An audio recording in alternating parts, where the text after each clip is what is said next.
So, Grandmaster Hikaru Nakamura recently made this claim in one of our sources that honestly it sounds perfectly logical. He said, puzzles are the best way to improve pattern recognition.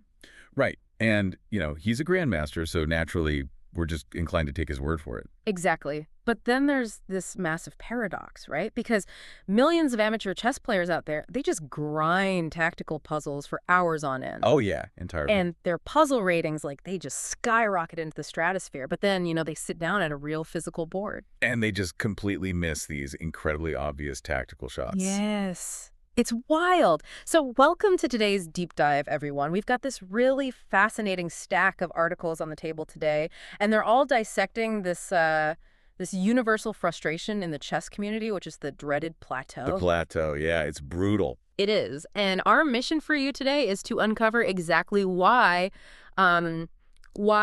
grinding away at those puzzles doesn't just automatically translate to over-the-board dominance. And, more importantly, we want to reveal the highly specific, kind of counterintuitive way you actually should be training your brain instead. Yeah, because what we're looking at here is, well, it's the ultimate cognitive disconnect. We're dealing with this massive gap between practice environments and live execution. We naturally assume that just pure exposure to a problem makes us better at solving it. Oh, right, like a simple input-output equation. Exactly. But the research in these sources points out that the biological context of that exposure, it literally changes everything about how your brain stores and retrieves that information. Okay, so let's unpack this a bit. Because why is there such a massive, agonizing gap? Why does the human brain excel so wildly in a digital practice environment, but then completely short-circuit when you're actually facing a live opponent? Well, before we can restructure how you train, we have to isolate the exact neurological difference between staring at a digital puzzle on a screen and staring at a live dynamic game. Okay. The fundamental issue here is that in a puzzle, your cognitive task is just artificially narrow. How do you mean? So you enter the exercise with this absolute certainty that a solution already exists. The system has basically pre-screened the environment for you. Oh, right, because it's a puzzle. There has to be an answer. Exactly. So the only verb your brain is executing is find. Wow, yeah, that makes perfect sense.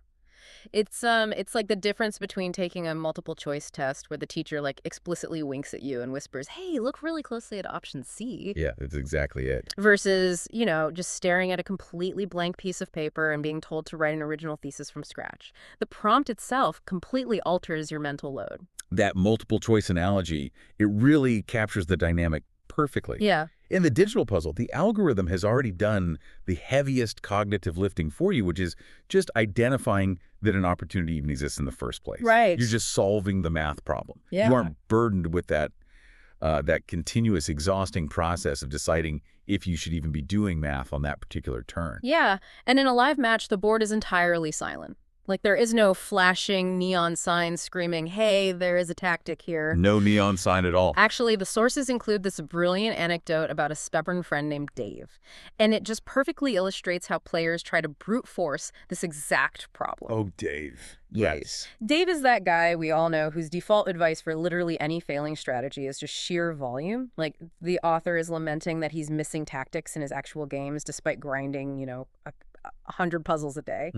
And Dave's completely serious advice is just, well, you just aren't doing enough puzzles, do 200. Dave is basically that toxic hustle culture mentality, but applied to cognitive science. Yeah, and what's fascinating here is that Dave's approach is demonstrably flawed on a strictly neurological level. Wait, really? Oh, absolutely.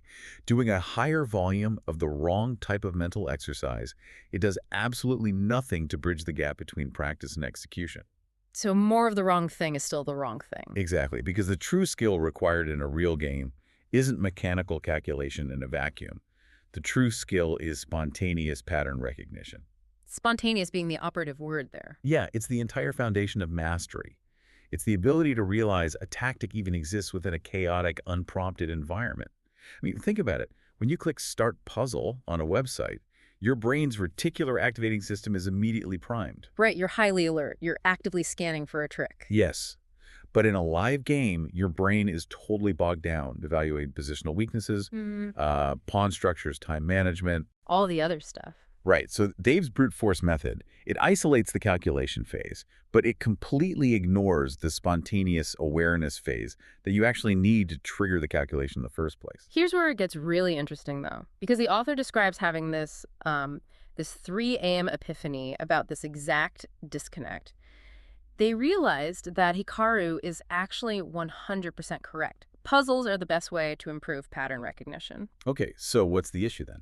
Well, the major chess websites themselves are getting the delivery mechanism completely wrong. Which is a remarkably bold claim from the author, right?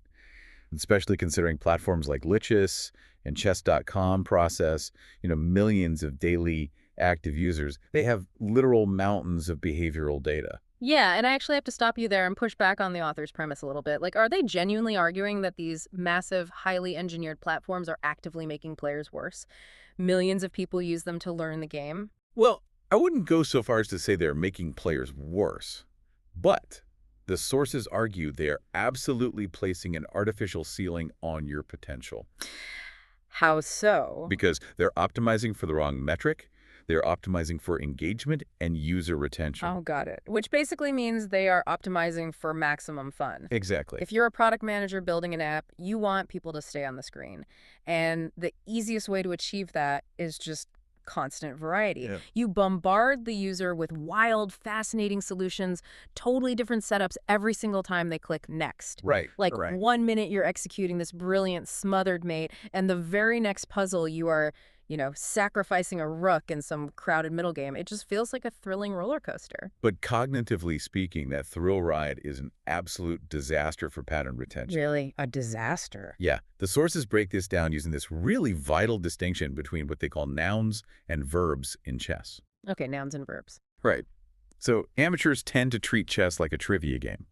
They obsess over collecting nouns like specific openings, specific traps, the names of defenses. They basically view the game as this static database of information. So they're just collecting flashcards without actually knowing how to speak the language. That is a great way to put it, yeah. Because chess is actually a continuous, exhausting series of verbs. It's an ongoing sequence of really complex mental operations. Okay. In a puzzle, the verb sequence is completely truncated. You just look at a static board and you find. That's the only verb. But the working memory required in a real game is vastly more demanding. Oh, yeah. The text maps out that sequence in a way that honestly made my head spin. It's not just finding a move. First, you have to visualize ahead. You have to imagine your opponent's most likely reply. Then you have to mentally build that new position in your head. Right. And then you have to track where all the intersecting lines of attack have shifted, hold that completely imaginary board in your short-term memory, and only then do you actually try to find the tactic. And human working memory is just incredibly fragile.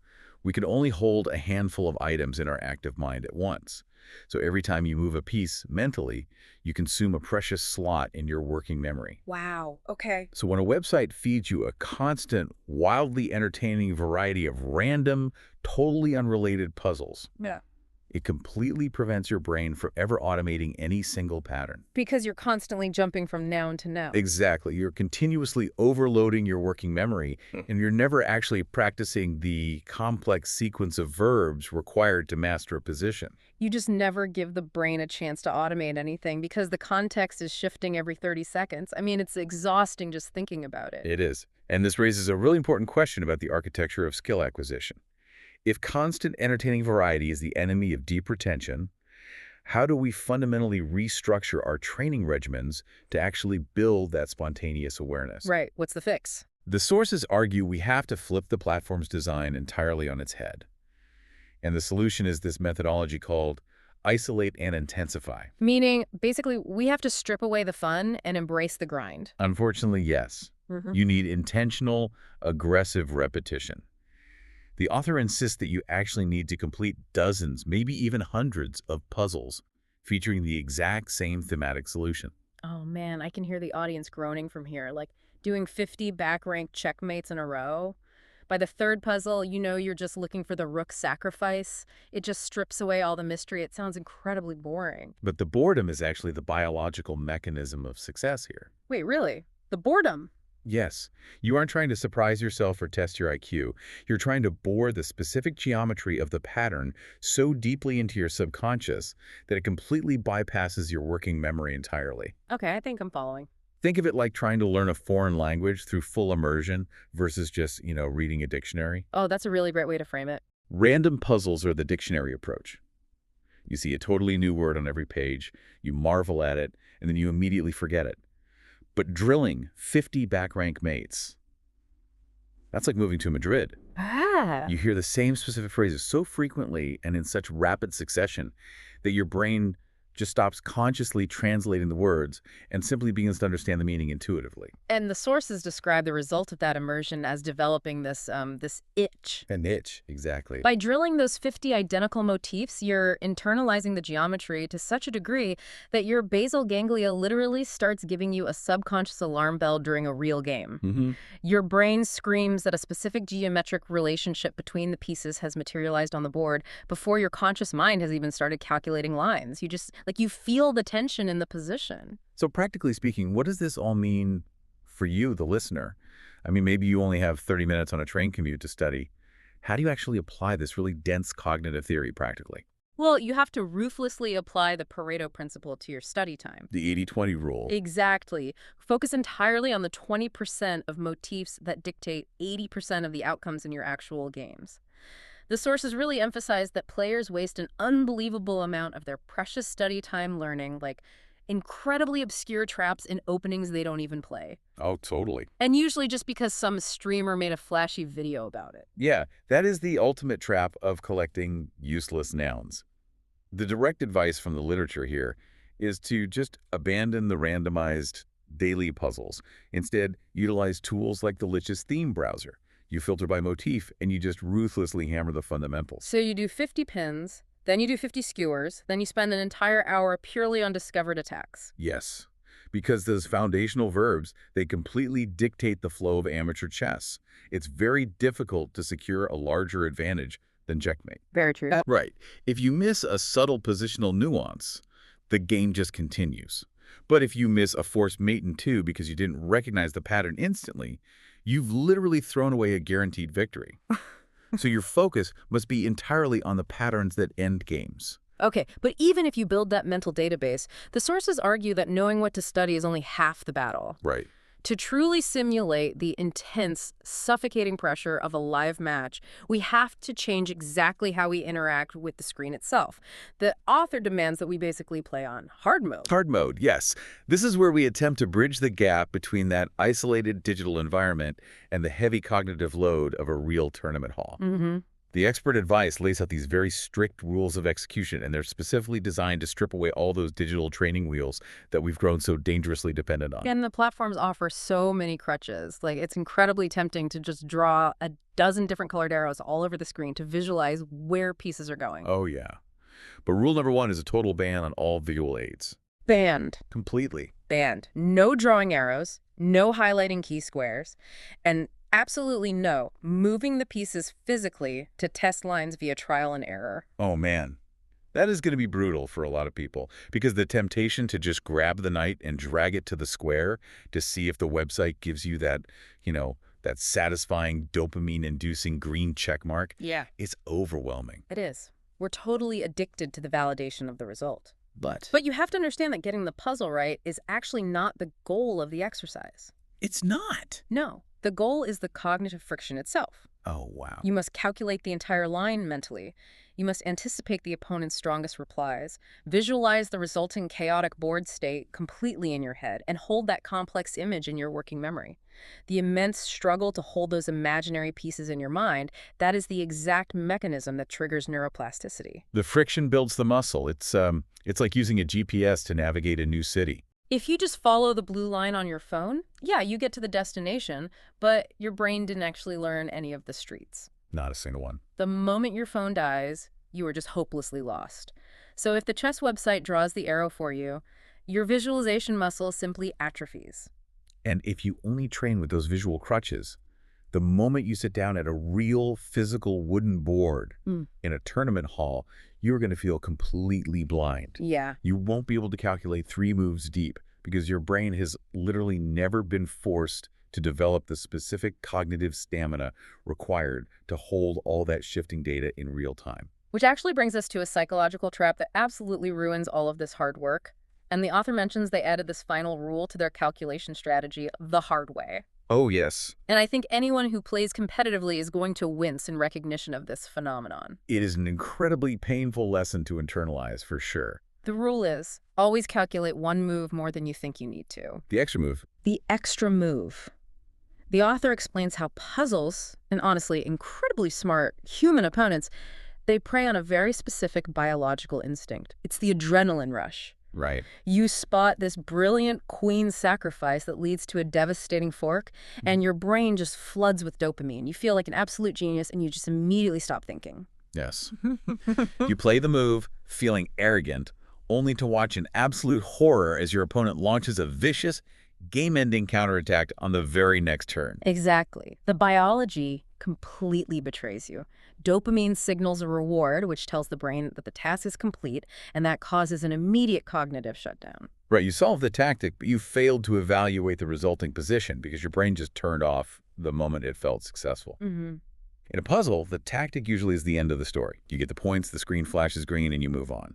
But in a live game, the opponent is still sitting right across from you, and they still get to play a move. It's the ultimate reality check.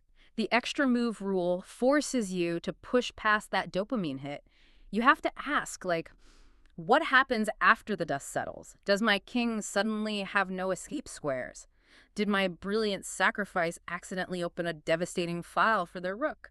And if we connect this all back to the bigger picture, what all of these sources are fundamentally arguing is that mastery is not about hoarding data. Right. Chess is not a static database you can just memorize your way through. It is a highly dynamic way of thinking. True improvement, like real, tangible mastery, only happens when your training environment mimics the exact pressure, the exact working memory operations, and the exact visual abstraction of a real game. You have to train the verbs, not just collect the nouns. You have to train your brain to generate its own neon sign rather than just relying on some Silicon Valley algorithm to flash it for you. Exactly. It boils down to choosing productive discomfort over just hollow entertainment. The cognitive friction is really the only place where genuine growth happens. Well said. So, to bring this all back to you, the listener, whether you are actively prepping for your next local tournament, or maybe you are simply fascinated by the mechanics of how the human brain acquires and automates complex skills, the takeaway from today's deep dive is incredibly clear. When it comes to true mastery, casual, entertaining variety is just a beautifully designed trap. Intentional repetition, isolating those core patterns, and intense, uncomfortable mental visualization will always beat just clicking next puzzle for a quick dopamine hit. It requires a complete paradigm shift in how we view digital learning tools altogether. It really does. Which leaves us with a really fascinating, somewhat provocative thought to chew on as we wrap up today. Okay. Think about this. If the world's most popular digital platforms, with all their endless resources, their engineers, their massive behavioral data, if they are actively optimizing for engagement and fun at the direct expense of our actual real-world improvement, in what other areas of our digital lives is this exact same illusion happening? Oh, wow. That's a great question. Right. Think about the apps on your phone right now. Language learning apps with their endless streaks and gamified leaderboards. Coding boot camps that hold your hand through heavily guided, visually satisfying exercises. Yeah. Are these platforms gamifying our learning in ways that make us feel highly productive while actually keeping us entirely trapped on a plateau? If the neon sign is always flashing brightly on our screens, guiding our every single move, how will we ever know what to do when we finally step out into the quiet, unprompted reality of the real world?